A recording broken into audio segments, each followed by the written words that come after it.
दिल्ली में किसके पास असली शक्ति, मुख्यमंत्री या उपराज्यपाल? 2015 से ये लड़ाई चली आ रही है, इस पर भी आज फैसला आया, जिसके बाद दिल्ली में आम आदमी पार्टी के नेता जश्न मनाने लगे, लोकतंत्र की जीत बताने लगे, लड्डू खाने और खिलाने लगे। यहां तक कि विधायक मंत्री सौरभ भारद्वाज ने तो भारत के मुख्य न्यायाधीश डीवाई चंद्रचूड़ की तस्वीर सोशल मीडिया पर शेयर करते हुए लिखा कि अभी तक फिल्मों में वकील, इंस्पेक्टर, डॉक्टर, इंजीनियर, मजदूर, कुली के किरदार में हीरो देखे थे, आज से भारतीय फिल्मों के जज साहब के किरदार में भी हीरो दिखा करेंगे।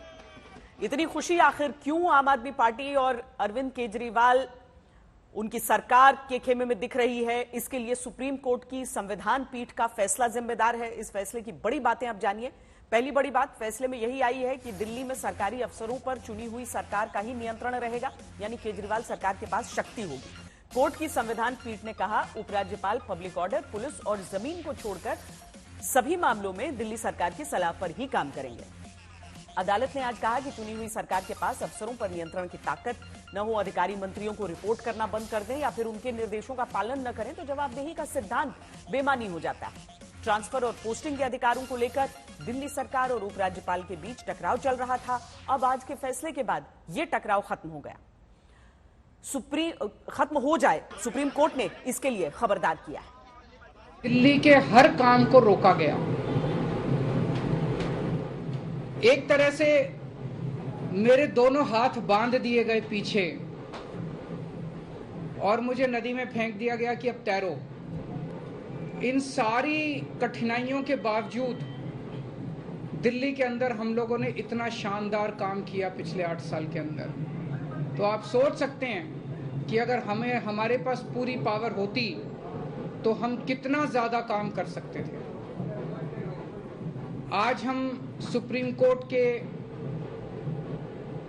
जस्टिस चंद्रचूड़ के जो और चारों जजेस हैं उस बेंच में, संविधान पीठ में, उन सब के तहे दिल से शुक्रिया अदा करते हैं कि उन्होंने हमारे साथ न्याय किया। सत्य परेशान हो सकता है, पराजित नहीं हो सकता। 8 साल के लंबे संघर्ष के बाद, 8 साल की लंबी लड़ाई के बाद आज दिल्ली की 2 करोड़ जनता को उनके अधिकार मिले हैं। 8 साल की लंबी लड़ाई के बाद आज अरविंद केजरीवाल जी के संघर्षों को सफलता मिली है। आम आदमी पार्टी के जब विधायक नहीं खरीद पाए, सरकार नहीं तोड़ पाए, तो असंवैधानिक तरीकों से सरकार में ताकत हड़पने की कोशिश करी।